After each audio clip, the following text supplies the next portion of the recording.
It's Tastepink, welcome back, and I already know you probably think these are crochet braids, but it's something better. I'm sharing all my tips and tricks for this super affordable, very easy style. You definitely don't want to miss this braidless crochet U-part wig hack because, honey, I went all the way off and did a little duotone too.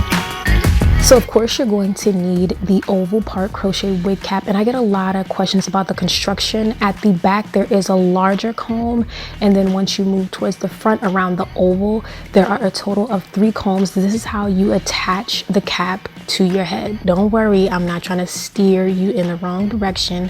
Just trust me on this, okay?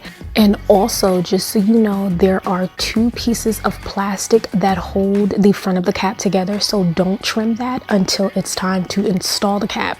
So today we're going to be working with the Model Spiral Wand Curl. I'm going to be working with the colors 1B and also 99J because we're making this spicy, okay? We're doing something different, stepping out of that comfort zone. It's 2020, no time to play. I'm situating the U-part wig cap on my canvas blockhead. I like working on the blockhead. It's a lot more sturdy. But again, to reiterate, there are 3 combs around this oval part, and this is how we're going to attach it. Again, I get a lot of questions, so I'm just making sure I'm clear. So make sure that you use your T-pins to secure the cap in place because it definitely will move when you start to install and crochet the hair. Now we're jumping right into it. You've seen this numerous times, but with each tutorial, I drop a few more gems, okay? We're unlocking the next level, okay? And you don't want to miss it. Always start at the base of the wig cap near that mesh band, that elastic band. You always want to create fullness from the very start of the cap, and you don't want to skimp around the base of the cap because, again, that's what's also going to help to create that fullness depending on how you situate your unit on your head. As always, I am known for spacing the knots anywhere from 1 to 1.5 finger widths apart. You can do 2 finger widths if you choose, but be consistent and keep that throughout the entire wig making process. Now, as I get closer to the front of the cap near the oval, I'm going to switch latch hooks. So this is a smaller latch hook, and it's better to get in those more confined, tight spaces because the closer you get to the oval, it gets a lot tighter and it's a little bit of tension and the material kind of changes. So definitely heed my advice. You want to switch up and use a smaller latch hook. Now I'm on to the second row, and I'm spacing the next row about 2 finger widths apart. If you don't want to use too much hair, if you are on a budget, I understand. If you're a beginner and you're scared about, just blowing through all of your hair, use about 2 to 2.5 finger widths to space each row. And keep in mind, I am not separating the hair at this point. I wanted you guys to see how it actually looks when you install hair and you do not separate it. I'm on to my next row, and again, I'm installing it like 2, 2.5, maybe even 3 finger widths apart. But be sure to stagger your knots. Use that bricklayering method. Place 1 knot high, place another one a little bit low, and just play around. Keep moving the canvas blockhead so you can see where everything is.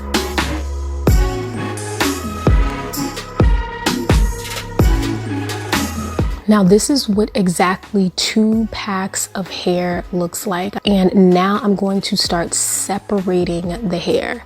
So this is really important. I wanted to show you guys what happens when you start to separate the hair. So you can get a little bit of frizz. It's nothing too crazy, but be neat when you are separating the hair. I think a little bit more volume near the crown is actually better, so I advise separating the hair as you get closer to the top of the U-part wig cap. Y'all, I'm definitely like a little bit sick. Do I sound different? Let me know in the comments. Like, I'm congested out here, but I'm feeling so much better. Had to definitely relax and, get myself back together. I hope you guys are okay. Stay safe out there. Wash your hands. Anyway, back to the wig cap.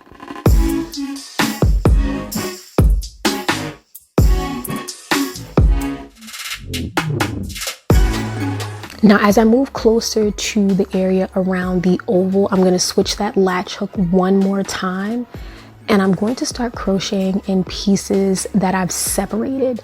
You want to take your time and separate the hair and use smaller pieces in this section. This will create a seamless look where you can honestly wear this entire unit as a full wig. Y'all are gonna see, like, I did my thing with this. This is insane. I can't believe it.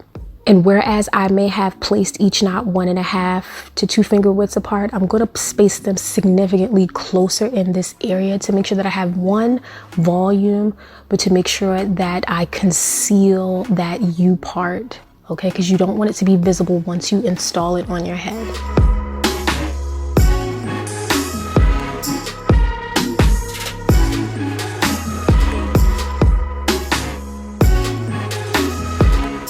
Now this is what it looks like when it's done. This is so full. This is not even entirely 3 full packs of hair. It goes such a long way. And honestly, this is a whole unit right here. I'm gonna tell you, like wait till we get into the styling process. Now I've appeared. How you doing? Now I'm going to trim that little plastic piece I was telling you guys about in the beginning, which is very important before you install it. And again, we have those 3 combs at the front, and I'm going to use these to make sure that the unit stays on my head. Now, I was already over it. I'm like, wow, this has so much volume, but it doesn't look super bulky and overwhelming or intimidating. It looks super natural if you ask me. And honestly, you can walk out the door just like this. Add a few bobby pins though. I use the combs, but they could be much more well constructed. I definitely think they need to do some work on the combs. They're very flimsy, very cheap. And I just added my bobby pins to make sure she does not go anywhere. And I shook my head in that intro to let y'all know this wig is going nowhere. But also don't forget to situate the back of the cap as well. So anchor that comb in place and use bobby pins if necessary. Now I wanted to show y'all could break this down. If you had a middle part, you could wear, you know, with a little part down the middle, but I'm taking this 99J and I am going to focus on creating a bang where it flows to the right side of my face. So I actually have like a very small part to the left side of my head. And now I'm just going to start crocheting in the hair. I have not split any of the 99J curls. I will say, the 99J color of the spiral wand curl, it separates a lot easier than the black. With the black, the 1B, you will get frizz when you separate it depending on which pack. I noticed some packs had more frizz than others, so definitely be careful. But if you are new to separating hair, you're afraid of frizz, you want to bring that latch hook through your hair, you know, to anchor in these spiral wand curls.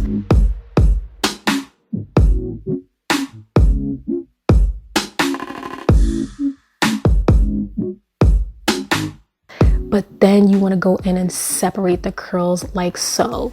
You want to break open a little piece of the hair and just finagle your fingers down to the very ends and then pull it apart. Be very gentle when you're doing this. I sped it up. You can slow this down if you need to. But this is the safest way to separate the hair once it's actually crocheted in. So again, if you get scared, if you're intimidated, if you don't think you'll have enough hair, just crochet it in and then, you know, fluff it out and separate those curls. Now this is new for me and it's very different. At first I was nervous. I was like, I need to get this situated so it looks right. I had to go in and add a little bit more hair. Keep moving the hair around so you can see how it looks at every angle, because you know sometimes the hair will look good in the front, but then on the side it looks crazy.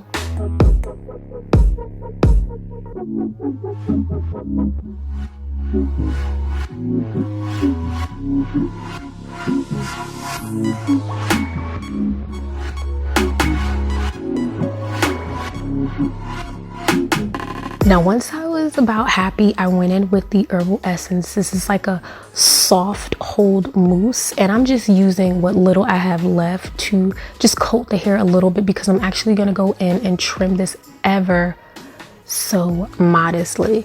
And add bobby pins if you need your bang to, you know, lay a certain way if you need to. But when you're trimming this, don't overdo it. This hair responds very well, especially if you don't separate the curls prior to crocheting it in. You'll have a lot easier of a time trimming the hair. It'll fall seamlessly into place, just trust me. And all the trimming I did on screen, that's all that happened. Like, I didn't do any extra. Just make sure you're framing your face, and the most trimming that you'll do is around the bang, especially if you have a different color, because you want it to kind of seamlessly like transition into the 1B and not look choppy. So just like add some layers with that color. And you can definitely get away with doing this style for under $30, $21 to $28, depending on how many packs you use. This is bomb. But here's what I'm gonna tell y'all. Subscribe, turn your post notifications on, and kiki with me in the comments. But I want you to save your U-part crochet wigs, because I'm gonna be coming back with some flame. I hope you guys enjoyed. Thank you so much for watching, and I hope to see you in the next one. Let's keep slaying the day, okay?